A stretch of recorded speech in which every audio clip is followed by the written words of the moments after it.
Em nome do Pai, e do Filho, e do Espírito Santo. Amém. Naquele tempo, enquanto Jesus falava, um fariseu convidou-o para jantar com ele. Jesus entrou e pôs-se à mesa. O fariseu ficou admirado ao ver que Jesus não tivesse lavado as mãos antes da refeição. O Senhor disse ao fariseu: Vós, fariseus, limpais o copo e o prato por fora, mas o vosso interior está cheio de roubos e maldades. Insensatos! Aquele que fez o exterior não fez também o interior? Antes, dai esmola do que vós possuís, e tudo ficará puro para vós. Palavra da salvação, glória a vós, Senhor. Meus irmãos e minhas irmãs, estamos no Evangelho de São Lucas, capítulo 11, do versículo 37 até o 41, e mais uma vez Jesus se depara com essa questão dos fariseus que viviam com essa preocupação com a parte exterior, mas a vida interior deles era uma vida que estava longe de Deus. Vocês se lembram quando Jesus disse que nem todo aquele que diz Senhor, Senhor entrará no reino dos céus? É assim. Os fariseus faziam belas orações, aparentemente eles se mostravam como pessoas muito santas. Vocês se lembram que no capítulo 23 do Evangelho de São Mateus, Jesus diz assim: tá vendo os fariseus, os doutores da lei que sentam lá na cátedra? Façam o que eles dizem, mas não façam o que eles fazem. São esses, chamados politicamente corretos. Por fora, tudo bonitinho, mas a vida longe, muito longe de Deus. Estão aqui preocupados com questões de lavar mãos, uma questão mais ritual, e Jesus simplesmente está dizendo para eles: olha, vocês são insensatos. Aquele que fez o exterior não fez também o interior? Jesus agora está se referindo a ele. Ele é o Senhor. Antes, dá esmola do que vós possuís e tudo ficará puro para vós. Porque eles iam nas casas das viúvas, faziam belas orações lá e depois sugava todo o dinheiro das viúvas. Agora Jesus está dizendo: pratique a caridade, faça o bem. É isso que Jesus está questionando. E é um questionamento que nós precisamos fazer. Nós somos do tipo politicamente correto, que pela frente tudo está, aparentemente está tudo bem, mas o coração, a vida interior, a vida com Deus está muito longe. E hoje, meus irmãos, nós comemoramos Santa Teresa d'Ávila, virgem e doutora da Igreja, reformadora do Carmelo. Na verdade, os carmelos, no tempo de Santa Teresa, estava justamente dessa forma. Aparentemente, por fora, tudo bonito, mas interiormente, no interior, as irmãs já não estavam mais vivendo aquilo que a Constituição Carmelitana pedia. Santa Teresa d'Ávila também estava nesse caminho aí.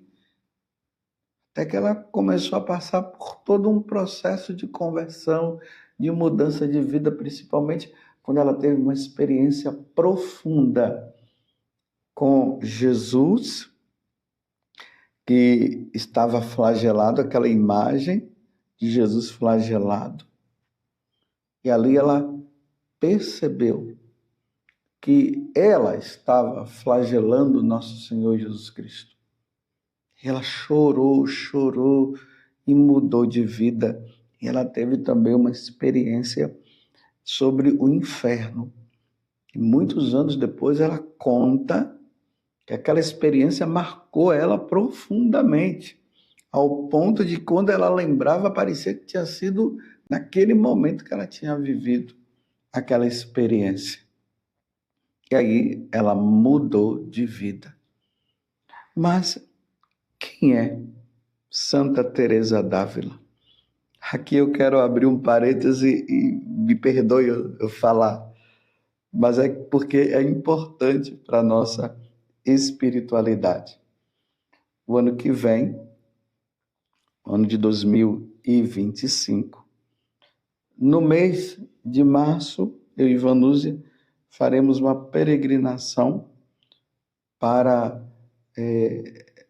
lá para o lado da Turquia, Éfeso, e faremos os caminhos de São Paulo. Para quem quer se aprofundar dos caminhos de São Paulo, imagina você ir lá e saber que São Paulo pregou ali aconteceu a conversão das pessoas, e você, quando lê as cartas dele, dizer, eu estive nesse lugar, eu vi como é que foi assim que aconteceu. Essa é a primeira peregrinação, no mês de março. A outra é no mês de novembro, que iremos fazer a Espanha e Itália. Na Espanha, Garabandal, e também iremos para Ávila. E lá nós iremos para ver o lugar onde Santa Teresa viveu. Eu abri esse parênteses por causa de nós estarmos hoje lembrando a memória de Santa Teresa d'Ávila. Mas quem foi ela? Fechando o parênteses agora, voltemos ao que eu estava falando. Mas quem é essa Teresa d'Ávila? Teresa, ela era filha de Alonso Sanches de Cepada e Beatriz d'Ávila e Arrumada. Ela nasceu no ano de 1515 na Espanha. Teve educação esmerada e muito cuidada pelos pais. Gostava de ler histórias de santo, chegando a fugir de casa com seu irmão para dar a vida por Cristo, tentando evangelizar os mouros. Os mouros aqui são os muçulmanos. Santa Teresa, ela soube que muitos franciscanos tinham ido e tinham dado a vida, morrendo, evangelizando. Aí ela quis também, então ela, pequena, ela sai com o irmão dela em busca desses tais mouros, para que ela pudesse morrer como os franciscanos morreram. E aí ela encontrou o tio, e o tio disse, mas para onde é que vocês estão indo? Ela estava fugindo de casa, estamos indo para sermos santos e morrer, porque nós queremos ver Deus, nós queremos ver Deus. Sua mãe, ela faleceu quando Teresa tinha 14 anos. Então seu pai a levou para estudar no convento das Agostinianas de Ávila. Quando leu as cartas de São Jerônimo, disse a seu pai que iria se tornar religiosa. Seu pai não queria, mas com 20 anos ela fugiu para o convento das Carmelitas da Encarnação, em Ávila. Viveu no convento da Encarnação, ficando muito doente por 3 anos. Seu pai a tirou do convento para ser tratada. Então, 3 anos ela doente. Aí os pais trazem ela para casa, praticando a oração mental, seguida pelo livro O Terceiro Alfabeto Espiritual. Olha, esse livro ele tem traduzido em português, procura aí na internet que vocês vão encontrar, porque esse livro foi o livro que marcou a vida de Santa Teresa, do padre Francisco de Osuna. Recuperou sua saúde e retornou ao Carmelo. Com muita amabilidade e caridade, conquistava todos conversando no locutório do Carmelo. Após 25 anos no Carmelo, pede permissão ao provincial, o padre Gregório Fernandes para fundar novas casas com uma vida mais austera e com menos irmãs, visto que onde ela morava havia mais de 200 freiras. Apesar da maioria ter ido contra, Santa Teresa continuou com sua missão, fundando várias casas com o apoio de 2 frades carmelitas, o superior Antônio de Jesus de Herédia e Juan de Ipes, São João da Cruz. Conseguiu, depois de muita luta, a autorização de Roma para separar a Ordem das Carmelitas Descalças, por usarem roupas rasgadas e sandálias, ao invés de sapatos e hábitos das Carmelitas calçadas, ordem a quem pertenciam. Deixou para São João da Cruz a missão de continuar fundando novos conventos, escrevendo também o pedido de Santa Teresa, as regras para os mosteiros masculinos. Ela realizou uma grande reforma na ordem das Carmelitas Descalças. Fundou vários conventos, 32 mosteiros, 17 femininos e 15 masculinos, com uma rígida forma de vida, trabalho e silêncio. Não foi fácil. Essas reformas, essas fundações de outros mosteiros, não foi fácil. Ela sofreu muito para que tudo isso acontecesse. Santa Teresa foi considerada muito inteligente e deixou várias obras escritas, como o Livro da Vida, O Caminho da Perfeição, Moradas e Fundações, entre outros, as moradas tão conhecidas nos tempos de hoje. Muitas pessoas fizeram um curso sobre as moradas de Santa Teresa, que na verdade são escritos maravilhosos. São maravilhosos. Com uma forte doutrina que dirige a alma até uma espiritualidade com Deus. Porque a nossa vida, meus irmãos, é essa.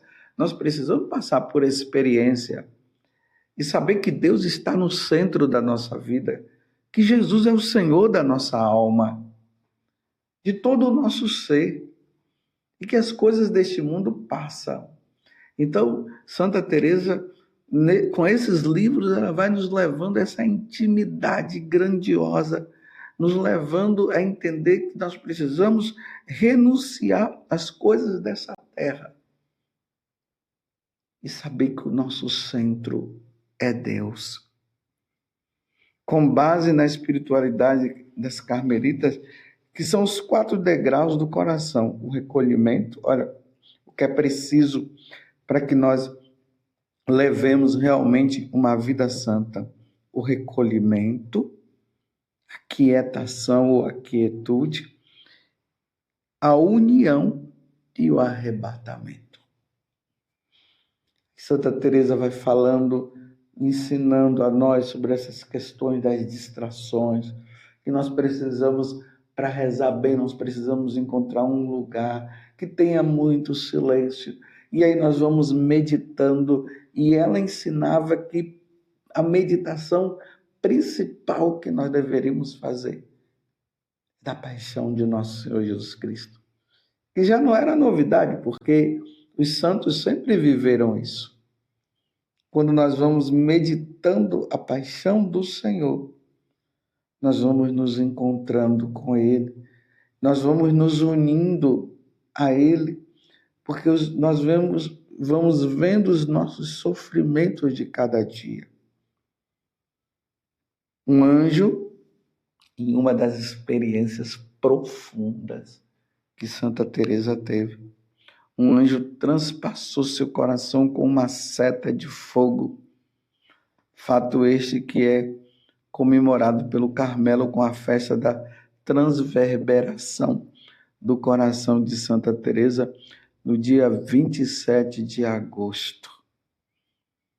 Ela estava ali, um anjo veio e transpassou, e Santa Teresa viu no corpo dela e na alma o que significa amar a Deus.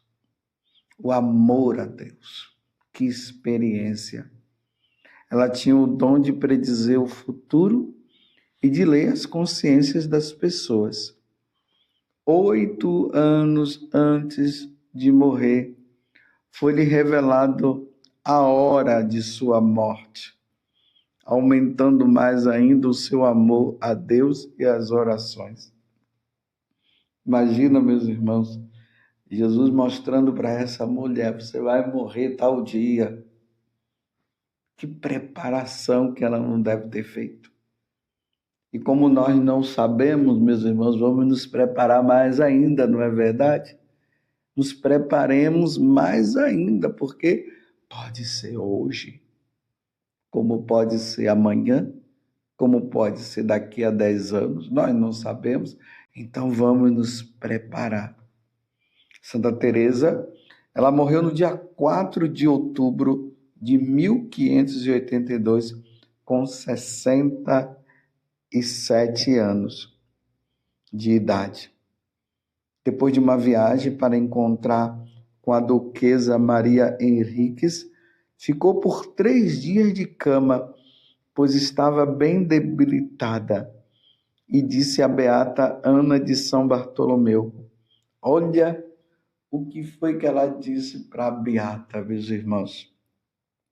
Finalmente, minha filha, chegou a hora da minha morte. E na hora de sua morte ela disse: ó Senhor, por fim chegou a hora de nos vermos face a face. Meu Deus do céu, que coisa maravilhosa. Se nós fomos criados, meus irmãos, para conhecer a Deus, amá-lo, reverenciá-lo e adorá-lo, e isso tudo vai se realizar na sua plenitude no céu. Santa Teresa, que passou por todo esse sofrimento da reforma do Carmelo, como eu disse antes, que não foi fácil.